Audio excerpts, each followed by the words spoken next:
Drama के start में हम देखते हैं कि यूकी जिसकी शादी नॉर्दर्न के प्रिंस से फिक्स कर दी गई थी, कहती है कि मैं शादी करने के लिए तैयार हूँ। उसके फादर कहते हैं कि तुमने मेरा दिल खुश कर दिया, तुम जो कहोगे वो मैं देने के लिए तैयार हूँ, तुम्हें कैसी ड्रेस चाहिए बताओ ना। कहती है फादर, आप मुझे कुछ भी नहीं दे सकते हैं, आप बस अपनी बेटी को दीजिए, अपनी कॉन्कुबाइन बॉर्न डॉटर को दीजिए, वही आपकी प्यारी है ना। उसके फादर कहते हैं कि वो तुम्हारी भी बहन है। कहती है वो मेरी बहन नहीं हो सकती, वो बाहर की एक औरत थी जिसके साथ आपकी बेटी हुई और मैंने उसे अपनी लाइफ में अपनी बहन की तरह कभी भी रिकॉग्नाइज नहीं किया है। उसके फादर कहते हैं करो या ना करो, लेकिन तुम्हें ये शादी उसकी जगह पर करनी ही पड़ेगी। कहती है अगर मैं उसकी जगह पर शादी कर रही हूँ तो मेरी एक शर्त है, मुझे 10 मिलियन टेल्स चाहिए। अगर आप तैयार हैं तब ठीक है, वरना मैं इस शादी के लिए कभी भी तैयार नहीं होंगी। मेरे पर्सनल गार्ड शेई जेई की, तो उसे भी मैं तुम्हारी प्यारी बेटी को देना चाहती हूँ। उसके फादर कहते हैं कि मैं नहीं मानूंगा इतने ज्यादा पैसे देने के लिए, क्योंकि ये मेरी जीवन भर की कमाई है। कहती है तो ठीक है, मैं जा रही हूँ। जाने लगती है तो उसके फादर कहते हैं मैं तैयार हूँ, लेकिन तुम अपने पर्सनल गार्ड को क्यों सिंजू को दे रही हो? उसे तो तुम बहुत प्यार करती थी ना, उसे शादी भी करने वाली थी, तो तुम उसे अपने साथ ले जाओ, यहाँ पर क्यों रख रही हो? कहती है कि मुझे उसे नहीं ले जाना और वहां से चली जाती है। बाहर आकर खड़ी हो जाती है, कहती है क्योंकि फादर आप हो या सेज है, दोनों के दोनों सिर्फ सिंजू से प्यार करते हैं, मुझसे कोई प्यार नहीं करता है। अब हम देखते हैं कि वो जाती है अपने पर्सनल गार्ड से जय के पास, लेकिन वहां पर वो सिंजू की जो पोर्ट्रेट होता है ना उसको किस कर रहा होता है। कहता है कि मैं तुमसे बहुत प्यार करता हूँ। उसको इस तरह की हरकतें करते हुए देखकर कियो का तो जैसे दिल ही टूट जाता है। कहती है मुझे आज भी वो दिन याद है जब तुम मेरे पास आए थे। पता चलता है कि क्यू ने कुछ लड़कों को बुलाया था कि वो उसमें से अपने एक पर्सनल गार्ड को सेलेक्ट करेगी। वो एक एक करके चेक कर रही होती है, सबकी बॉडी के पास जाती है, कोई भी उसे इतना खास नहीं लग रहा होता है। लेकिन इतनी देर में वहां पर शेई झेई आकर भी उसी लाइन में खड़ा हो जाता है। उसको देखते ही पहली नजर में क्यू को उससे प्यार हो जाता है और वो थी उसको सेलेक्ट कर लेती है। कहती आज से तुम मेरे पर्सनल गार्ड हो। वहां पर वो एक चिन्ह भी बनाती है, कहती है कि इससे पता चलता है कि अब तुम मेरे हो। पता चलता है कि एक बार बहुत ही ज्यादा शेई झेई को चोट लग गई थी, क्या तो वहां पर बहुत तेजी से भाग कर क्यों गई थी। कहती कि मैं तुम्हें मरता हुआ नहीं देख सकती। शेई झेई कहता है रोने की जरूरत नहीं है फर्स्ट मिस, आपको तो पता है ना मैं पर्सनल गार्ड हूँ तो मैं मर भी सकता हूँ।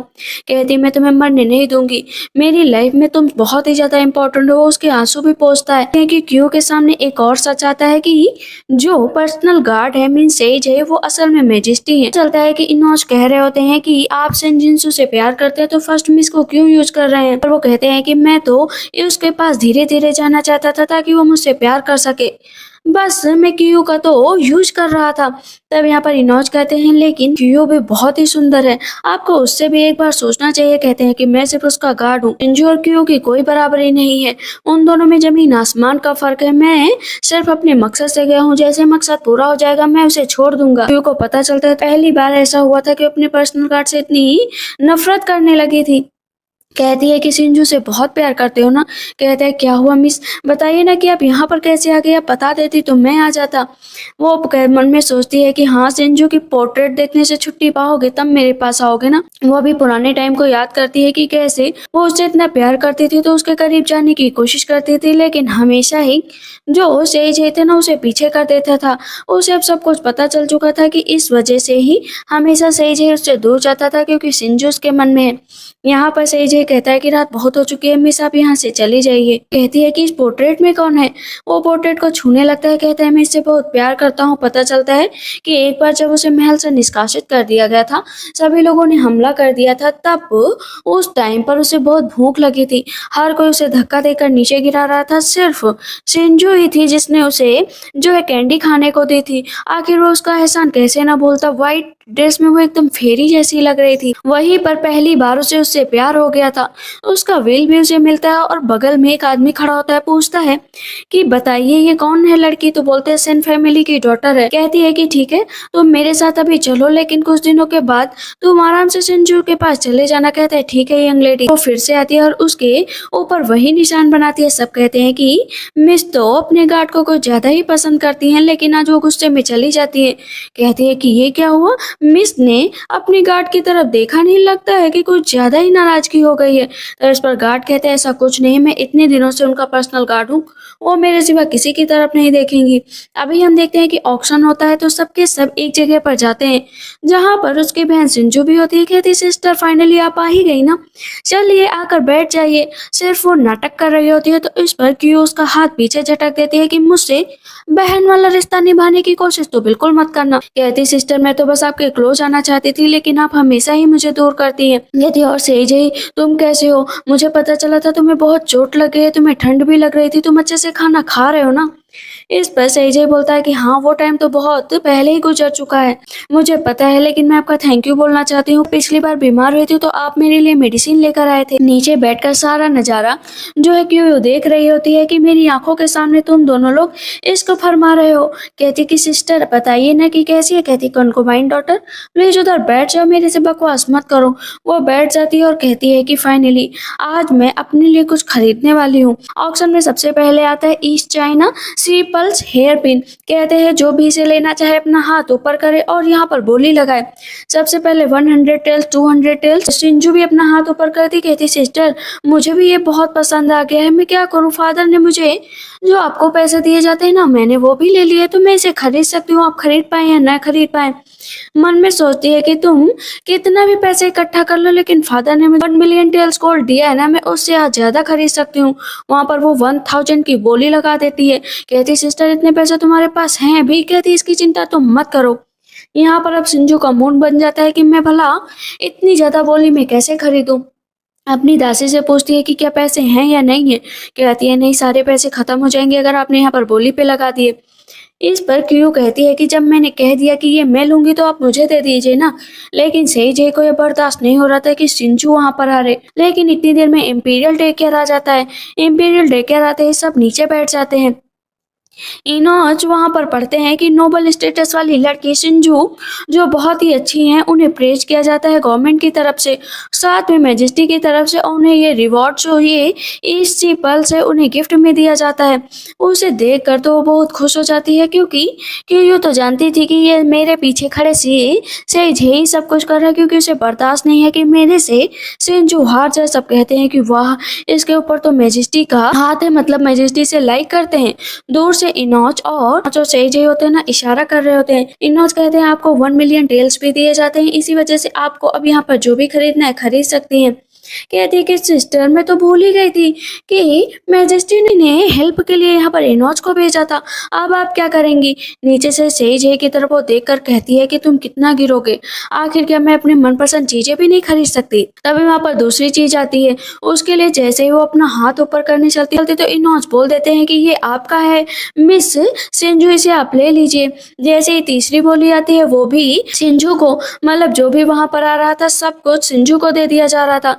ये सब देख कर अब क्यूयू का गुस्सा बढ़ता ही जा रहा था। तो वो ऊपर खड़ी हो जाती है, कहती है जब सिंजू को ये सब देना था तो हम लोग यहाँ पर क्या फालतू में आए हैं या हम लोगों का मजाक बनाने के लिए यहाँ पर बुलाया गया है। इनोज कहते हैं मिस सेन माफ करिएगा लेकिन ये मैजेस्टी का ऑर्डर है, इसी वजह से उन्हें सब दिया जा रहा है, उनकी फीलिंग है। वो रो रही होती हंस रही होती है क्योंकि अच्छे से जानती थी कि ये सब किसके कहने पर हो रहा है। सारी मधुमक्खियों की तरह लड़कियां जाकर सिंजू के चिपक जाती हैं कि प्लीज इन फ्यूचर मेरे साथ ही रहना। दूर से सेजई सिंजू को देख रहा होता है और स्माइल कर रहा होता है। मन में सोचती है कि तो ठीक है, जितना नीचे गिरते जाओगे उतना मैं तुमसे दूर होती जाऊंगी। जैसे वहां से जाने लगते तो सिंजू कहती सिस्टर कहाँ जा रही हो, प्लीज रुक जाओ ना। कहती अब क्या यहाँ पर रुकने की जरूरत है। कहती कुछ नहीं, बस ऐसे ही मैं तो कहना चाहती थी कि मैजेस्टी और मैं कभी भी नहीं मिले तब भी उन्होंने मेरे ऊपर इतना उपकार किया है, आखिर ऐसी कौन सी वजह कि क्या तुम्हें पता है सिस्टर की मैजेस्टी मेरे लिए सब क्यों कर रहे हैं। क्यों कहती है कि तुम ये सेजई से क्यों नहीं पूछ लेती, ये तुम्हें अच्छे से बताएगा। सेजई कहता है कि लगता है हिज मैजेस्टी आपको लाइक करते हैं। कहती है मजाक करने की भी एक हद होती है। यहाँ पर बस क्यों ना उन दोनों को देखकर मुस्कुरा रही होती है कि अच्छी बात है, तुम दोनों आपस में इश्क कर लो, उसके बाद जब मैं यहाँ से चली जाऊंगी ना तब बताना मुझे। कहती मैं यहाँ से जा रही हूँ। वो वहाँ से जाती है और ड्रिंक पीने लगती है। कहती है कि लगता है मेरे लिए यहाँ पर कोई नहीं है। लेकिन अचानक से कुछ लड़के आते हैं अंदर ड्रिंक करके और क्यू से छेड़खानी करने लगते हैं कि मिस आप कौन है। लेकिन वो लगातार बस सेजई को देख रही थी कि वो सिंजू के साथ बात करने में इतना बिजी है कि भले ही वो उसका गार्ड है लेकिन उसकी तरफ ध्यान नहीं दे रहा है। वो वहाँ से जाने लगती है तो वो लोग और हद से ज्यादा आगे जाने लगते हैं कि मिस तुम तो कितनी सुंदर हो। कहती प्लीज मुझे मुझे जाने दो। लेकिन तब भी वहाँ पर गार्ड नहीं आता है। वो देखकर हैरान रहती है कि ये लोग कितने बदतमीज है। जय अंदर जाता है, कहता तुम लोग क्या कर रहे हो। वो देखती है, कहती जय तुम भला मेरे पर्सनल गार्ड हो भी या नहीं हो, या तुम्हें कोई और दिखता ही नहीं है, सिंजू के साथ इतना क्यों बिजी रहते हो। कहता है कि मिस आप तो ड्रिंक कर रही थी, मुझे नहीं पता था कि आपके साथ ये सब हो रहा है। कहती है कि अगर तुम मेरे एक गार्ड हो तो मुझे प्रोटेक्ट करोगे या सिंजू को। कहता है कि लगता है आपको कुछ ज्यादा ही अपनी बहन से जलन है। पता चलता है कि आज आर्चरी का कंपटीशन है, इसी वजह से वहाँ पर सबको एक साथ खड़ा किया जाता है। उसकी सिस्टर कहती है बहुत मजा आएगा। रुको ना सिस्टर। कहती है मैं नहीं रुकूंगी, मेरा वहाँ पर कोई काम नहीं है। लेकिन बार बार सिंजू कह रही होती कि सिस्टर रुको ना रुको ना। लगता है मेरी सिस्टर कुछ ज्यादा ही नाराज हो गई। तो जय कहता फर्स्ट मिस रुक जाइए ना। कहती है इतना ह्यूमिलेट करने के बाद अब मैं यहाँ पर क्यों रुकूं, तुम तो मुझे प्रोटेक्ट भी नहीं करना चाहते।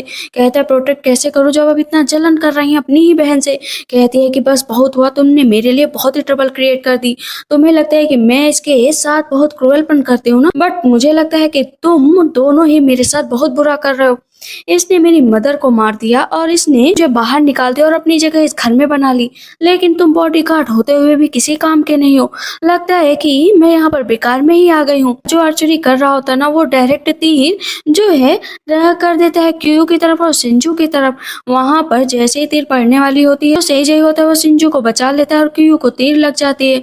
वो वहां पर बेहोश होकर गिर जाती है और उन दोनों को मुस्कुराते हुए बस देख रही होती है। उसे जब होश आता है तब भी वो दोनों आपस में बस रोमांस ही कर रहे होते हैं कि सिस्टर को मेरी वजह से चोट लगी है, सब मेरी गलती है। जय कह रहा था नहीं नहीं तुम्हारी गलती नहीं है। कहती है नहीं मेरी गलती है, मुझे अपनी बहन के साथ ऐसा नहीं करना चाहिए। वो उठती है, कहती सिस्टर मुझे माफ कर दो कि मैं रास्ते में आ गई, वरना पर्सनल गार्ड आपको ही बचाते। कहती है चुपचाप यहाँ से निकल जाओ वरना मेरे से बुरा कोई नहीं होगा। वो रोते हुए वहां से चली जाती है। जय कहता है आपको ऐसे रिएक्ट नहीं करना चाहिए था। वो वहां पर फिर से लेट जाती है और पर्दा आगे कर लेती है कि जाओ यहाँ से। अभी रात हो जाती है लेकिन तब भी जय से बिल्कुल भी बात करने के लिए क्यों तैयार नहीं होती है। दिन बीतता जाता है और वो मार्क लगवाने के लिए खड़ा होता है। वहां पर दोनों दासियां कह रही होती है कि तुम पर्सनल गार्ड हो लेकिन एकदम बेकार हो। वो बैठ जाती है बाहर, कहती है कि अंदर आओ, कि तुम मेरे पर्सनल गार्ड हो, किसी वजह से तुमने मुझे प्रोटेक्ट नहीं किया, मैं तुम्हें पनिश करूंगी। कहता आप जो कहेंगे मैं करने के लिए तैयार हूँ। कहती है कि क्या तुम इतना मेरी नजरों में गिरोगे कि सिंजू को बचाने के लिए तुम मार खाने के लिए भी तैयार हो। जैसे ही मारने चलती है लेकिन इतनी देर में सिंजू आ जाती है कि तुम जो है जय के साथ कुछ मत करो, अगर तुम जय को मारोगे तो मार मैं खाऊंगी। कहता है जय तुम पीछे हटो। कहती है कि ठीक है तो तुम दोनों ही मार खा लो। जैसे ही मारने चलती है तो सिंजू सामने आ जाती है, चोट उसको लग जाती है और बेहोश हो जाती है। जय कहता है तुमने अच्छा नहीं किया है। कहती है मैंने अच्छा किया, तुम दोनों यहाँ से निकल जाओ। जय को बहुत गुस्सा आ रहा होता है, उसके हाथ से जो है चाबुक गिर जाता है और मुंह से बहुत ज्यादा ब्लड निकलने लगता है। वो फिर से नीचे बैठ जाती है और रो रही होती है। रात होती है तो कहती है कि मैं इस शादी का कुछ ही टाइम बचा है, मैं अपनी ड्रेस खुद तैयार कर रही हूँ। लेकिन इतनी देर में उसे कोई बेहोश कर देता है और लेकर चला जाता है। उसके हाथ दोनों बंधे होते हैं। एक आदमी क्यू को मार रहा होता है कि तो बहुत सजा देने में मजा आता है ना, अब मैं तुम्हें मारूंगा। कम से कम उसे 99 कोड़े मारे जाते हैं और वो वहां पर बेहोश हो जाती है। लोगों की नजर में तो बेहोश हो जाती है बट उसे हल्का फुल्का होश रहता है। पता चलता है कि जय ने आदेश दिया था कि 99 टाइम्स इसको मारो कि बस मरते मरते बच जाए, जान न निकले, बाकी सब कुछ इसके साथ हो जाए। वो नीचे गिर जाती है, उसकी आंखों से पट्टी खुल जाती है। वो हल्का सा ऊपर देखती है तो जय को लगता है कि कहीं से मुझे देख तो नहीं लिया, लेकिन वो बेहोश हो जाती है। कहती है कि जाओ ये मरने ना पाए, इसका इलाज कराओ। उसके हाथों पर दवा लगाई जा रही थी। जो फिजिशियन होते हैं वो भी बोल रहे होते हैं कि मिस कितनी गंदी है, बताओ पहले सिंजू को मारा और अपना यहाँ पर पड़ी हुई है। वो किसी तरह उठती है और जा रही होती है लेकिन अभी भी जय और सिंजू रोमांस करने में ही जुटे होते हैं। वो उसको ड्रिंक पिला रहा होता है, दूर से देखती है तो उसे बहुत तकलीफ होती है कि सही है तुम दोनों साथ में रहो। इधर अभी हम देखते हैं कि मैजेस्टी के सामने जो है शादी का प्रस्ताव आता है नॉर्दर्न किंगडम से, और क्यू का वो पढ़ने चलते हैं। लेकिन किसकी शादी है यहाँ पर इनोज कहते हैं कि सेन फैमिली की, लेकिन वो ध्यान नहीं देते मैजेस्टी की किसकी शादी है। तभी उनके पास संदेशा आता है कि उन्हें जल्द से जल्द जो है चलना पड़ेगा सिंजू के पास। कहते हैं ठीक है मैं चलता हूँ, और वहां पर उस डे केयर पर वो सील लगा देते हैं बिना पढ़े। इनोज कहते हैं अरे आप पढ़ तो लीजिए ना, किसकी शादी है पढ़ तो लीजिए, लेकिन वो पढ़ते ही नहीं है। डे केयर इधर क्यू को दे दिया जाता है कि मैजेस्टी ने ये डे केयर तुम्हें दिया है, बहुत जल्दी तुम्हारी नॉर्दर्न किंगडम से शादी होगी, कितनी सुंदर हो तुम, लेकिन मैजेस्टी तुम्हें लाइक ही नहीं करते। थे। वो खड़ी हो जाती है और अपना डे केयर जो है एक बॉक्स में बंद करके रख देती है। सेजे कहता है इसमें क्या है? कहते तुम्हारी जानने वाली चीज नहीं है, ये मैटर में आप बहुत ज्यादा मत बोलो, मैं तुम्हें बहुत ही जल्द यहाँ से छोड़ने वाली हूँ। कहता है कि तुम हर बार शिंजो को क्यों टारगेट करते हो, बता दो मुझे। कहती ठीक है, टारगेट करते हो, तुम्हें जो सोचना है सोचो, मेरे रास्ते में मत आओ। अभी हम देखते हैं कि बर्थडे होता है शिंजो का, तो बहुत सारे गिफ्ट शिंजो के लिए गए होते हैं। अभी पीछे से क्यू भी जाती है यहाँ पर। जैसे ही शिंजो क्यू को देखती कहती सिस्टर आप भी आगे, उसका हाथ पकड़ने चलती तो क्यू उसका हाथ झटक देती है। उसके फादर कहते हैं कम से कम थोड़ा बहुत जेंटल तरीके से तो तुम मेरी बेटी के साथ बिहेव कर सकती हो ना। बाकी सब कह रहे होते हैं कि ये तो गटर है गटर, जो यहाँ पर आ गई। मैजेस्टी का तो डे केयर भी तुम्हारे लिए आ गया है, सब कुछ आ गया है, ये बस कुत्ते की पूंछ की तरह अपनी दुम हिलाती फिर रही है इधर से उधर। कहती है अरे तुम लोग भी ऐसा मत बोलो, मैजेस्टी मुझे लाइक करते हैं क्योंकि वो बहुत ब्रेव है। यहाँ पर बस क्यों उन लोगों को नोटिस कर रही होती है। कहती है कि जितना बोलना है बोल लो। तभी इंपीरियल डे केयर फिर से आ जाता है, जो है शिंजू के लिए पता चलता है कि उसे जो है वहां पर गिफ्ट दिया गया है, हमेशा वो खुश रहे और बहुत अच्छे से रहे होती है। और वहां पर उसके लिए बहुत सारी ज्वेलरी वगैरह आई हुई होती है।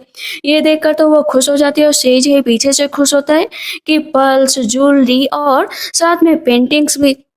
कि वो मन में सोच रही होती है कि सेज है जितना करना है कर लो, इनकी नजरों में नीचे गिरा लो, मुझे कोई फर्क नहीं पड़ता है। ड्रिंक पी रही होती है तभी सिंजू पीछे से जाती है। कहती है कि देखना मैं के मैजेस्टी से शादी करूंगी और यहाँ की इम्प्रेस बन जाऊंगी, तो मुझे कभी भी डिफीट नहीं कर सकती। कहती है कि मेरे से ज्यादा बोलने की कोशिश मत करना। ये कैसे ना बोलूं, जैसे तुम्हारी माँ मर गई थी ना वैसे मन करता है तुम्हें भी मार डालूं। लेकिन जैसे ही पीछे से जय को आते देखती है ना तो अपने आप को थप्पड़ मार लेती है। कहती सिस्टर आपने मुझे क्यों मारा? क्यों? कहती मैंने तुम्हें कब मारा? तब उसके फादर आ जाते हैं कि सिंक्यू मैं तुम्हें छोड़ूंगा नहीं, तुमने आखिर मेरी बेटी पर हाथ कैसे उठाया? सब कह रहे होते हैं बहुत ही नैरो माइंडेड है, जलनखोर है, इसी वजह से ऐसा कर रही है। वो नीचे कप पटक देती है और अब उसको जोरदार थप्पड़ मारती है। कहती है रियलिटी में तो अब मैंने तुम्हें मारा है। उसके फादर कहते हैं कि तुम ऐसे कैसे कर सकते हो, मैं तो तुम्हें अपनी नजरों के सामने देखना भी नहीं चाहता। कहती है कि हाँ मैं दिखाई भी नहीं दूंगी कुछ दिनों बाद। जाने लगती है तो सेजय हाथ पकड़ लेता है। कहती है अब क्या चाहते हो? तुम चाहते हो कि मैं इससे माफी मांगू? कहता है हाँ माफी मांगना ही पड़ेगा, आखिर तुमने थप्पड़ क्यों मारा? कहती है कि तुम्हें क्या लगता है कि मैंने इसे यहाँ पर इस तरह बेइज्जत किया है? इसने बेइज्जती करना स्टार्ट की, इसने ये मेरे घर में घुसी अपनी माँ के साथ, जो चीज मेरी थी इसने वो सब ले लिया, जो मैं पहनती थी वो सब कुछ। और तुम आज यहाँ पर मुझे बता रहे हो कि क्या मेरा क्या इसका, तुम मुझे ये सब चीजें नहीं बता सकते हो। वो वहां से जाने लगती है तो सेजय सिंजू की तरफ देख रहा होता है। सेजय बैठा हुआ होता है जहाँ पर आज वो अपने बॉडी पर सिंजू का नाम लिखवाने वाला था। दूर से क्यों देखती है, कहती है क्या सच में इतना प्यार तुम करते हो कि आज कर्व करवाओगे तुम सिंजू के नाम का? इनोज कह रहे होते हैं कि बहुत दर्द होगा आपको, बहुत दर्द। लेकिन सिंजू के लिए मैजेस्टी कुछ भी करना चाहते थे। वो नाम लिखवाने के बाद मैजेस्टी बहुत प्राउड फील कर रहे होते हैं। इस पर इनोज कहते हैं कहीं आपको कुछ हो गया तो? कहती कुछ भी नहीं होगा। मन में सोचती है कि अच्छी बात है, शिंजू के लिए तुम कुछ भी करो मुझसे इसे फर्क नहीं पड़ता है। सुबह वो फिर से जाता है, कहता है कि मिस मैं यहाँ पर आ गया हूँ। कहती कल रात में कहाँ पर थे? कहता है मुझे कुछ जरूरी काम आ गया था इस वजह से मैं यहाँ पर नहीं आया। वो बिना बोले उससे वहां से चली जाती है, अपने दोस्तों से मिलने के लिए जाती है। उसकी दोनों दोस्तें कहती है तुम शादी करने वाली हो, वहां जाकर बहुत खुश रहना।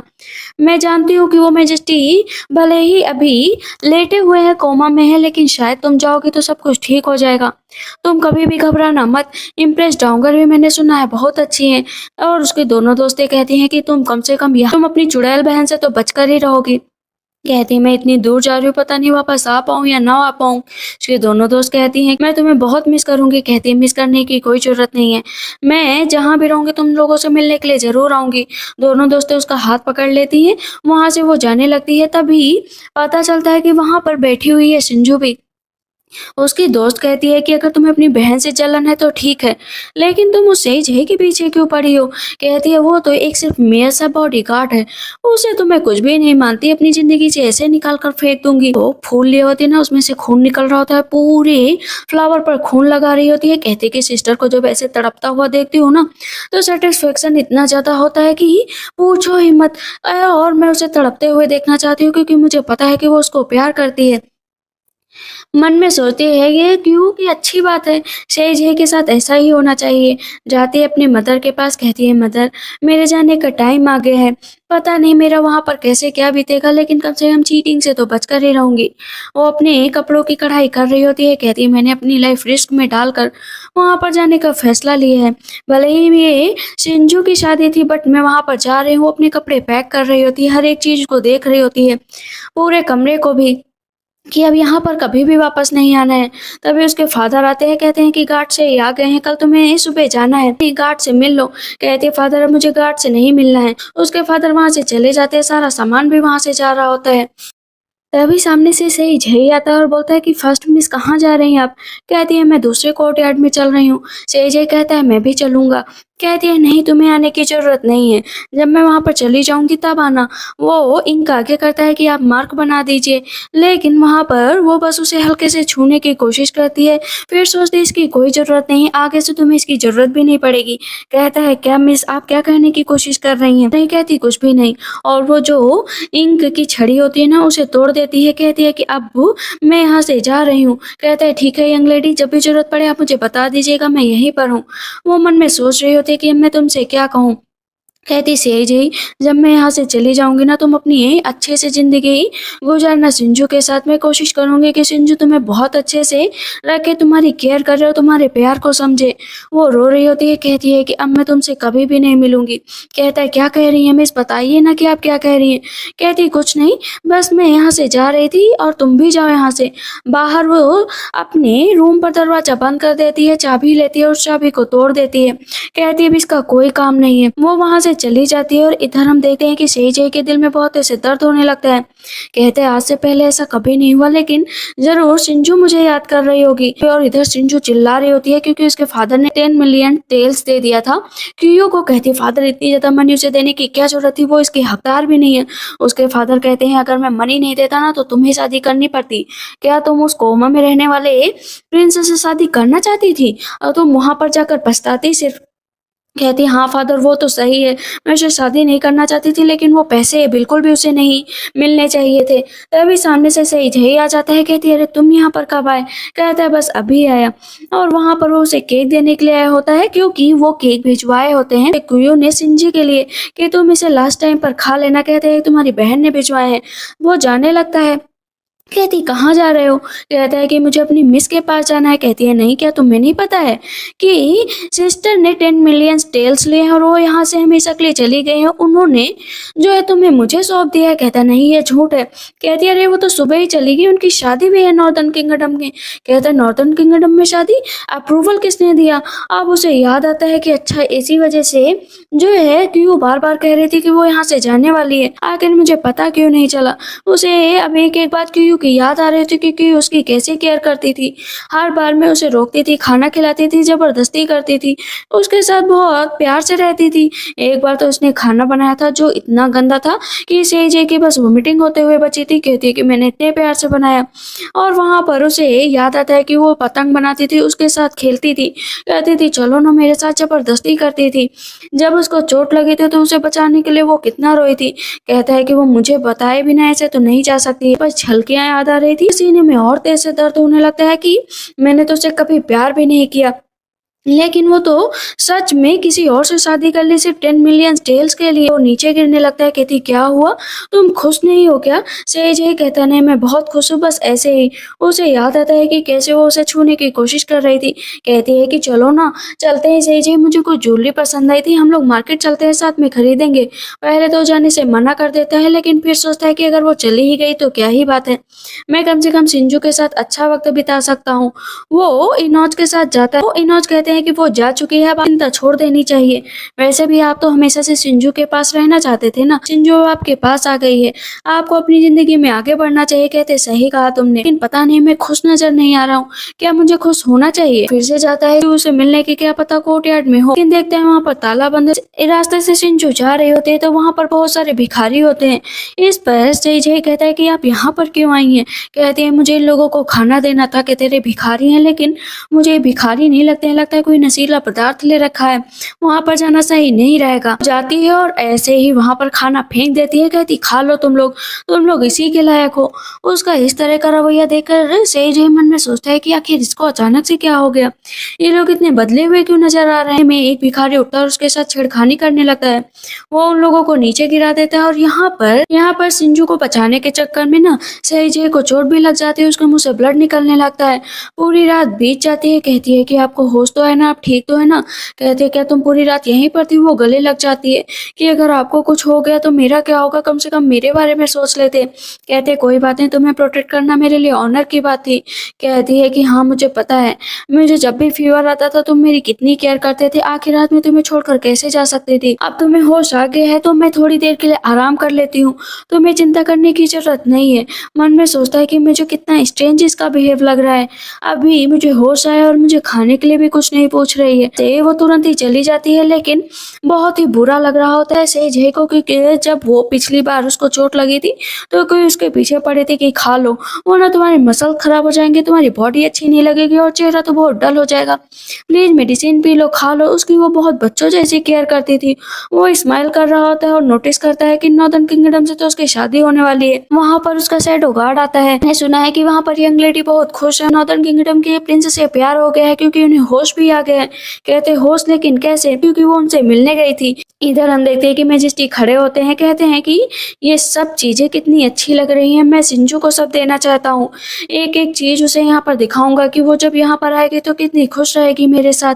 वो घूम रहा होता है गोल गोल, लेकिन मन में अशांति सी तो होती ही है। सेजय ने सिंजू से कहा था कि वो उससे मिलना चाहता है, उसने उसे एड्रेस दिया था कि मिलने आए, लेकिन अभी तक वो मिलने नहीं आई थी। मैजेस्टी कहते हैं ठीक है, पता लगाओ कि ये सिंजू कहाँ पर गई है। इनोच अभी खड़े ही होते हैं, तभी शैडो गार्ड आकर बताता है कि वो रेस्टोरेंट में बैठी है अपनी दोस्त के साथ।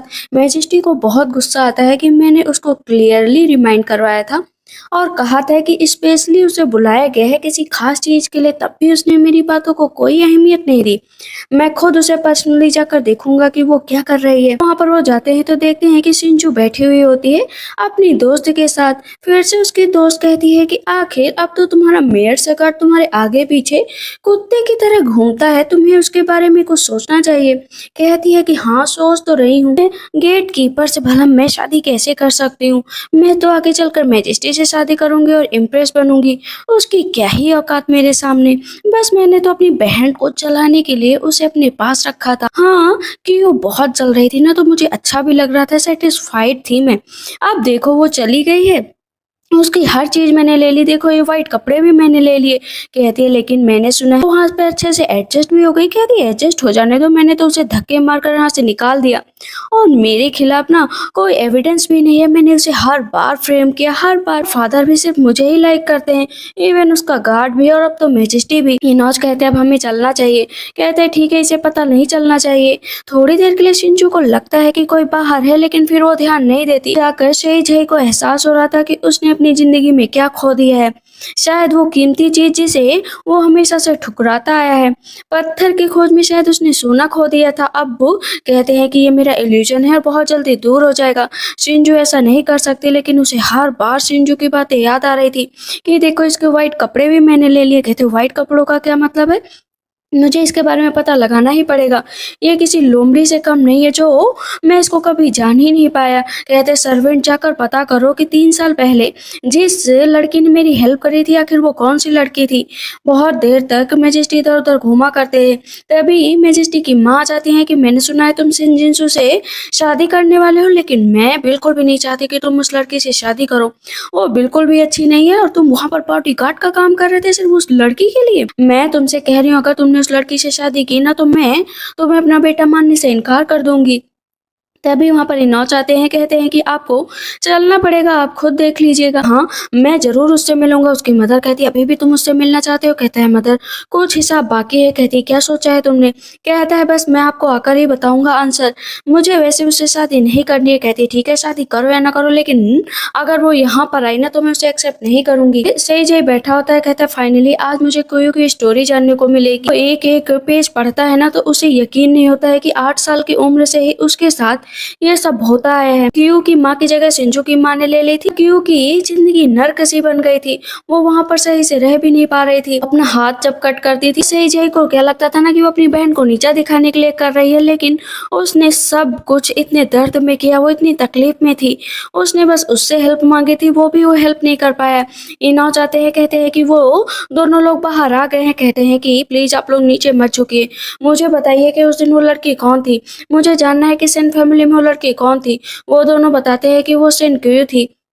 सालों पहले सेन क्यू को व्हाइट कपड़े बहुत पहनना पसंद था, वो सिर्फ व्हाइट ही कपड़े पहनती थी, वो फेरी टेल की तरह थी, सबकी हेल्प करती थी, लेकिन अचानक से उस दिन के बाद उसने व्हाइट कपड़े पहनने बंद कर दिए।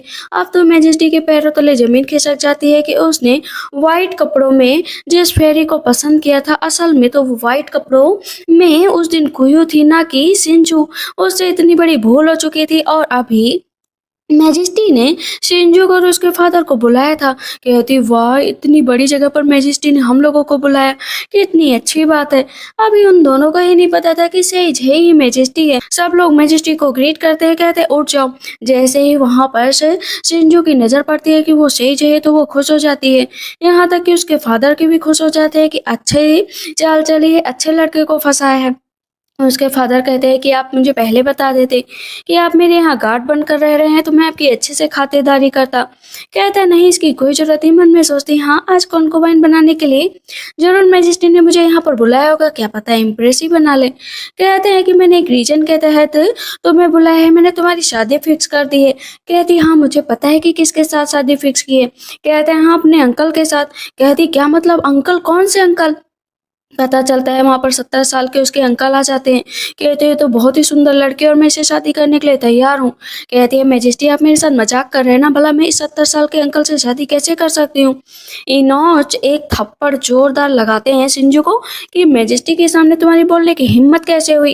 कहती है कि मैं लेकिन शादी नहीं कर सकती। उसके फादर कहते हैं शादी तो करना ही पड़ेगा, अदरवाइज मैं तुम्हें तुम्हारी जगह से भी हटा दूंगा और यहाँ से निष्कासित भी कर दूंगा। फादर मैं शादी नहीं करना चाहती। उसके फादर भी एक जोरदार थप्पड़ लगाते हैं कि शादी कर लो। कहती है कि मैजेस्टी मेरे साथ ऐसा मत करिए, आप तो मुझे लाइक करते थे ना। कहते लाइक, वो भी तुम्हें, तुमने मेरे सामने कितनी बार प्रूव किया कि तुम सेन कुयू हो, कि तुमने मुझे 3 साल पहले बचाया, लेकिन आज सब कुछ यहाँ पर सामने आ गया है। तुम हर बार में मुझसे झूठ बोलती आई हो। कहती है नहीं, ऐसी बात नहीं है, मैंने आपसे हमेशा ही सच बोला। मैं कान में आपके बातें बताती रहती थी कि 3 साल पहले मैंने ही आपकी जान बचाई थी। कहते अच्छा बताओ उस टाइम क्या हुआ था। कहती बहुत सालों पहले की बात है तो याद नहीं है। उसे पकड़ कर ले जाया जाता है जो उसके अंकल से शादी कराने के लिए। यहाँ पर उसके फादर कहते हैं माफ करिएगा, लेकिन आगे से ऐसी गलती नहीं होगी।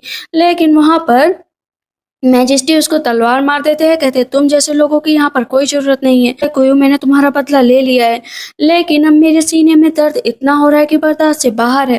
कहते हैं मुझे कोई उसे मिलना ही पड़ेगा। पता चलता है कि आज शादी का ही दिन है, अगर उसने लेट किया तो शादी हो जाएगी। कहते हैं कि क्या सच बात है। कहते हैं हाँ, ग्रूम भी रेडी है, मैंने आपसे पहले ही बताया था कि ग्रूम को होश आ चुका है, दोनों के बीच में प्यार भी बहुत है। कहते हैं मैं कुयू को ऐसे नहीं खो सकता हूँ, मेरा हॉर्स रेडी करो। इधर हम देखते हैं कि जब कुयू गई थी ना, तो नॉर्दर्न किंगडम के जो प्रिंस थे वो लेटे हुए थे, देख रही थी। कहती है कि इसी से मेरी शादी होने वाली है, हैंडसम तो है कुछ भी कहो। और उसे देखने लगती है तो इस पर प्रिंस आंखें खोल देते हैं। कहती है कि घोस्ट घोस्ट घोस्ट, भूत आ गया। कहते हैं भूत नहीं, मैं ही हूँ। कहती है क्या मतलब। तभी उसकी माँ आ जाती है, कहती है कि कुयू तुम तो कितनी लकी हो हम लोगों के लिए कि प्रिंस को होश आ गया। कहती मैंने कुछ भी नहीं किया, सच बता रही हूँ, ये अपने आप ही उठ गए, मैंने तो हाथ भी नहीं लगाया। कहते हैं कि हाथ नहीं लगा, मैं तो यहाँ पर बस जानबूझकर लेटा हुआ था। कहती क्या मतलब जानबूझकर। प्रिंस बताते हैं कि मेरी माँ और तुम्हारी माँ बेस्ट फ्रेंड थी। जब तुम्हारी माँ इस दुनिया से चली गई तो मैं तुमसे मिलने आया, लेकिन जब मैंने वहां पर देखा कि तुम्हारे साथ बहुत बुरा हो रहा है, इतना ज्यादा बुरा कि मैं बस दूर से देखकर ही परेशान हो गया था। जब मैंने शादी का फरमान भेजा तो मुझे पता लग गया था कि नॉर्दर्न किंगडम के प्रिंस होने के नाते तुम्हारे फादर सिंजू से ही मेरी शादी करवाएंगे। इसी वजह से मैंने कोमा में जाने का नाटक किया कि मेरे जैसे प्रिंसेस है तो वो सिंजू की शादी कभी नहीं करवाएंगे, बल्कि उस जगह पर तुम्हें भेजेंगे। मैंने बहुत सालों से तुम्हारा इंतजार किया है, फाइनली वो इंतजार पूरा हुआ। मैं तुम्हें बहुत पहले से लाइक करता हूँ, क्या तुम मुझसे शादी करना चाहती हो। वो रेडी हो गई होती है, पीछे से प्रिंस आ जाते हैं। प्रिंस को देखकर वो स्माइल कर रही होती है, कहती है कि आप यहाँ पर क्यों आए हैं? आप तो बिजी होंगे ना? कहते हैं तुम्हारे लिए तो बिल्कुल भी बिजी नहीं हूँ। वैसे आज काफी सुंदर लग रही हो। उसके फोरहेड पर किस करता है, वो थोड़ा बहुत डर रही होती है, कहती है कि बस अभी मुझे इन सब चीजों से दूर रहना है। कहते हैं क्या फीलिंग नहीं है मेरे लिए, किसी और के लिए है? कहती है नहीं ऐसी बात नहीं है। कहते हैं कोई बात नहीं, धीरे धीरे फीलिंग भी आ जाएगी। मैं इतनी जल्दी ही तुमसे कुछ भी नहीं चाहता हूँ, यहाँ के कुछ रूल्स हैं, रेगुलेशन है, बस उन्हें फॉलो करना पड़ेगा। कहती है लेकिन अगर आपने मेरे साथ पहली रात नहीं बिताई तो लोग आपके बारे में बातें करेंगे। प्रिंस कहते हैं कि वैसे मैंने सुना है कि मैं यहाँ का किंग हूँ, जो मैं फरमान जारी करता हूँ वही फरमान जारी हो जाता है, तो इस बात की चिंता तो तुम मानना ही करो। अभी सब लोग एक साथ बैठे हुए होते हैं और क्योंकि क्यों बहुत सुंदर लग रही होती है, तो शादी की ड्रेस में सब लोग कहते हैं कि अब शादी की रस्में पूरा की जाएंगी। कहती है मुझे थोड़ा सा घबराहट हो रही है। सब कहते हैं घबराने की जरूरत नहीं है, तुम इतनी सुंदर ही हो। और प्रिंस सच में कितने लकी हैं। वहाँ पर पहला बो, दूसरा बो, से ही 3 बो कराए जाते हैं और प्रिंसेस खुशी खुशी उन सारे बो को पूरा करती है। अब हस्बैंड वाइफ का बो पूरा करना बाकी रहता है और वो कसम खाते हैं यहाँ पर प्रिंस की, मैं अपनी जिंदगी में कभी कोई भी लड़की से और शादी नहीं करूंगा, ना ही कंकुबाइन आएगी।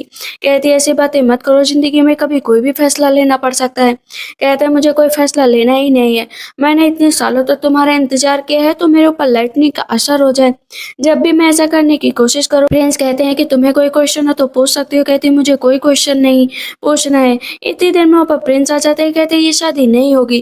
कहते हैं अब ये कौन है और ये लड़का कहाँ से आ गया, और ये इस तरह भला प्रिंस की शादी ये कैसे तोड़ सकता है। सब कह रहे होते हैं कि इसे यहाँ से भगाओ भगाओ, लेकिन वो जाने के लिए तैयार ही नहीं होते। कहते हैं मैं नहीं जाऊंगा। तो उस पर क्यों कहती है कि तुम्हारी हिम्मत कैसे हुई यहाँ पर आने की। से जय कहता है मुझे माफ कर देना, मैं अंधा हो गया था, लेकिन अब मुझे हर एक चीज याद आ रही है। मैंने उन मॉन्स्टर्स को सजा दे दी है, सिंजू को भी सजा दे दी है। कहती है असली मॉन्स्टर तुम थे, वो लोग नहीं थे।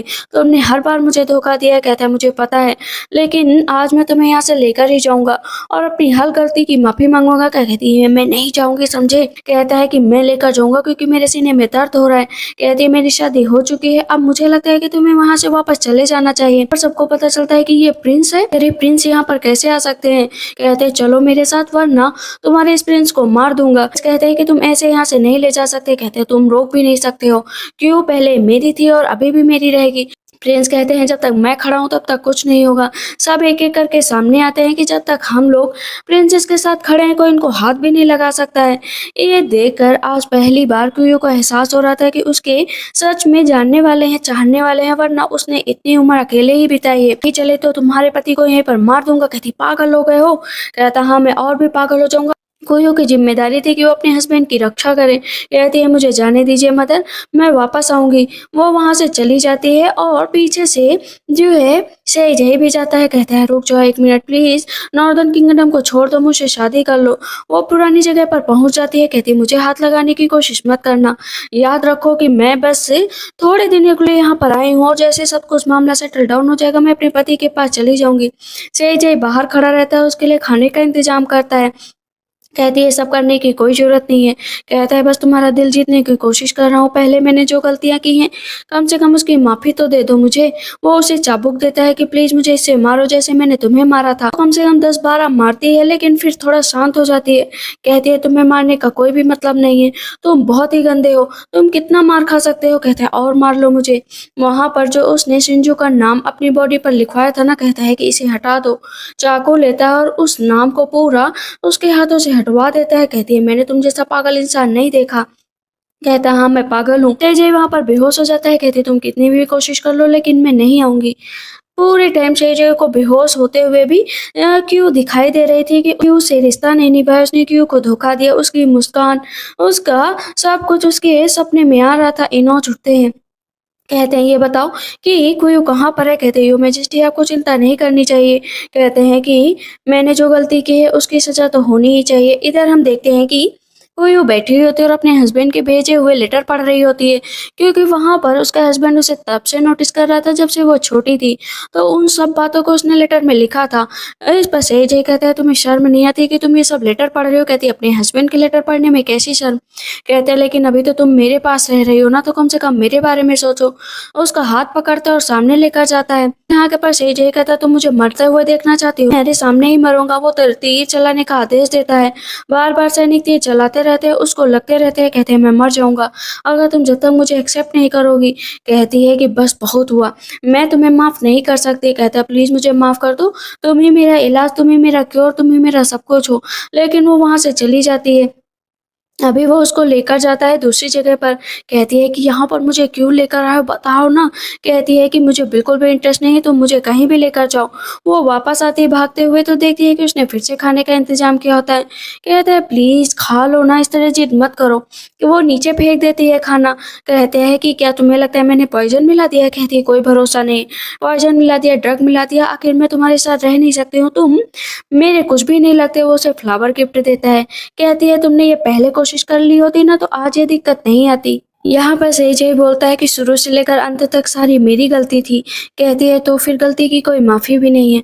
वापस आकर फिर से बैठ जाती है, कहती है मुझे अपने हस्बैंड के पास जाना है।